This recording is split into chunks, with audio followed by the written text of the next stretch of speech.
Se llamó Felipe Fuentes Fernández. Nació en el poblado de San Marcos de Auras, actualmente Floro Pérez, el 25 de marzo de 1908. Fue el fundador del Partido Comunista en la región norte de Oriente. Falleció víctima de una fulminante tuberculosis al atardecer del sábado 11 de noviembre de 1933. Nada más había cumplido 25 años de su edad. La vida de la familia no se diferenciaba de las demás familias de entonces. Ellos eran 4 muchachos. La madre, que se llamaba Altica, bueno, le decían Altica, se llamaba Altagracia. El padre se llamaba Manuel y era guardia municipal aquí en Holguín, pero la familia vivía en Auras.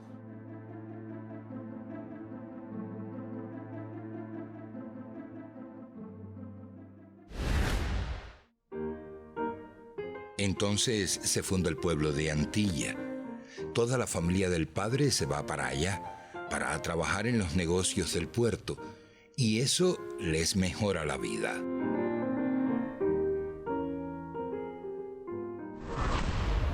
Ya les había dicho antes que el padre era guardia municipal aquí en Holguín, pero de todas maneras, cuando su familia se fue para Antilla, él también se fue para allá. La madre y los muchachos no, ellos se quedaron en Auras. Cada mes el padre manda dinero. No es que mande mucho, pero les alcanza para estar cómodos. Hasta que un mal día de abril de 1914, el padre murió de repente de un ataque al corazón. A Altica no le queda otra alternativa. En el tren de la mañana llegó a Antilla con sus hijos.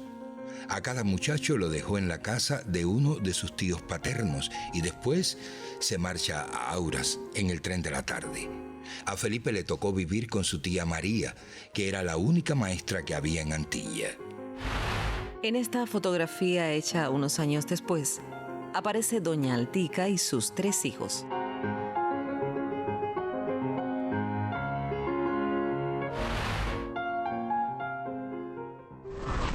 Ahora aparece en esta historia un personaje que estaba desde el principio, pero yo no les había hablado de ella.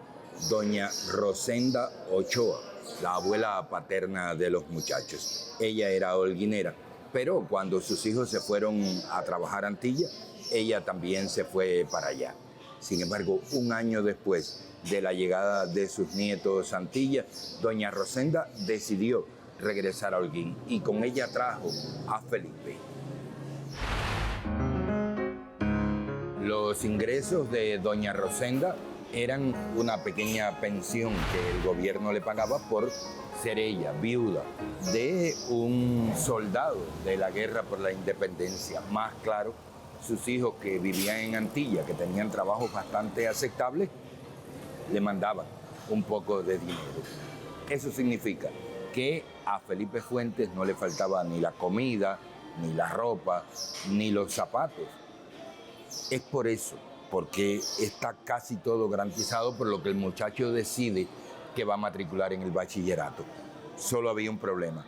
Entonces Felipe no había cumplido sus primeros 12 años y era reglamentario por el Ministerio de Educación que quien matriculara en el bachillerato tenía que tener 12 años o más. Si es que Felipe quería estudiar en el bachillerato, no le quedaba otra opción, como no fuera conseguir una dispensa.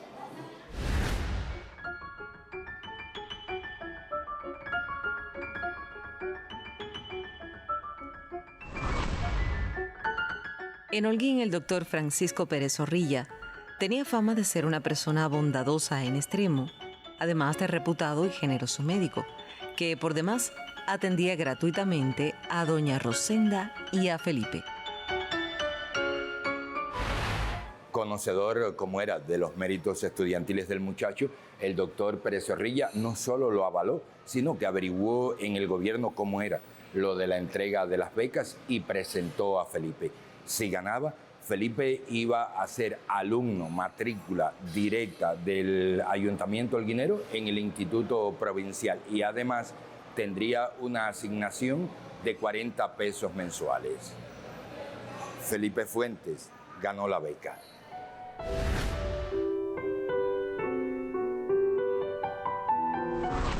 En el año 1923, ya Felipe Fuentes había cumplido 15 años y había concluido sus estudios de bachiller.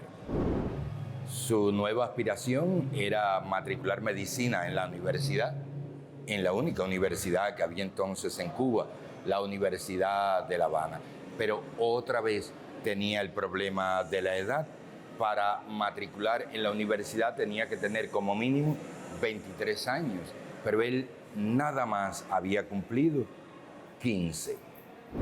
La única solución era conseguir el apoyo de la gente ilustre y gente con poder aquí en Holguín. Felipe Fuentes fue, habló con ellos y felizmente esa gente quiso ayudarlo. Resolvieron el problema sin mayor conflicto. El ministro de Educación dio la dispensa y el muy jovencito de 15 años, casi 16, Felipe Fuentes, dejó la ciudad de Holguín y se fue a La Habana.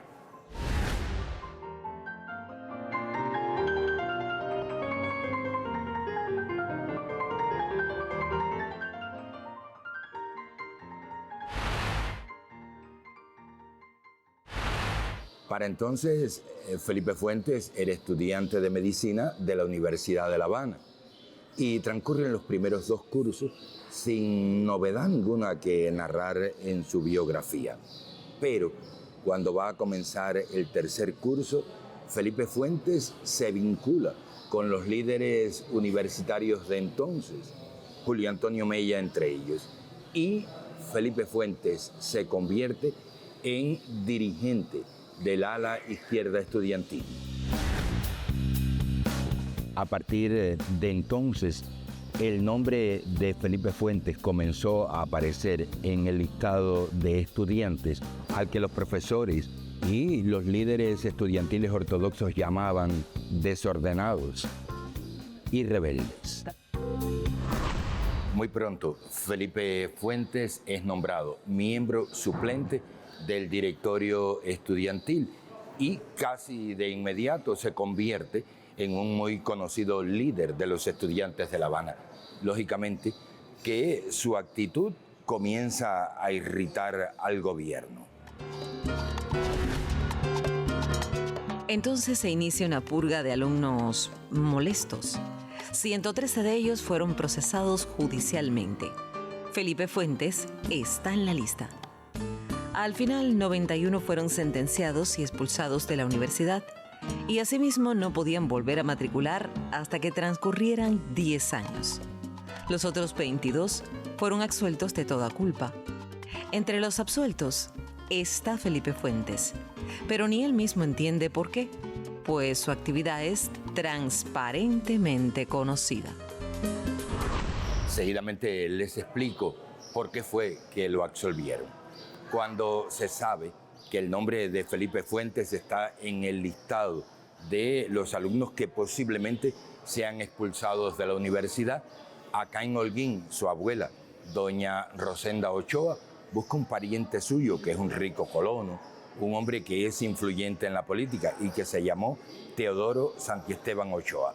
Doña Rosenda, la abuela, le pide a Teodoro que haga algo para salvar a Felipe. Teodoro estuvo de acuerdo, influyó y a Felipe Fuentes lo borraron de las listas de los posibles expulsados de la universidad. Es verdad, gracias a Teodoro Santiesteban Ochoa, Felipe Fuentes pudo salvarse de que lo expulsaran de la universidad.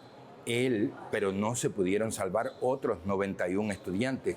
Esos 91 fueron expulsados.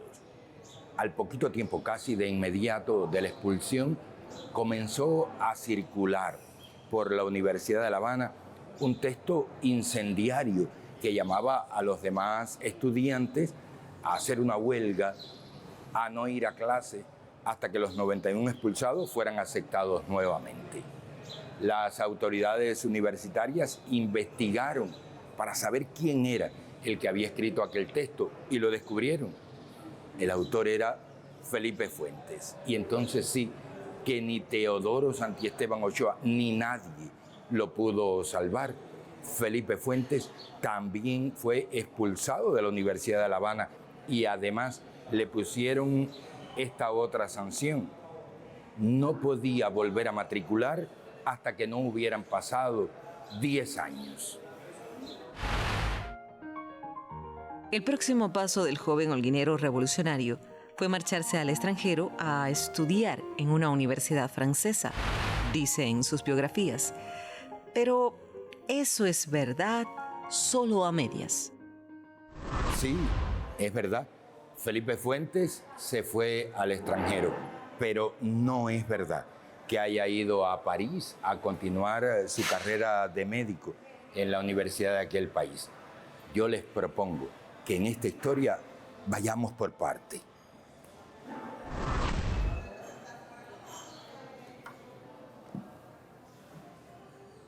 A quienes han dicho sin razón que Felipe se fue al extranjero a estudiar en la Universidad de París, la respuesta sería ¿y con qué dinero lo iba a hacer?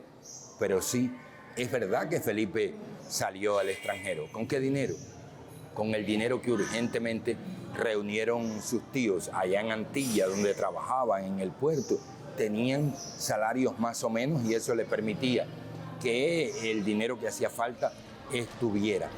Pero los tíos de Felipe Fuentes no reunieron el dinero con tanta urgencia para que el muchacho fuera a estudiar medicina a la universidad. Lo reunieron para que Felipe Fuentes fuera a atenderse a un sanatorio en Suiza. Es que para entonces ya Felipe Fuentes había enfermado de tuberculosis. En la siguiente emisión les sigo contando esta historia. Espero que regresen.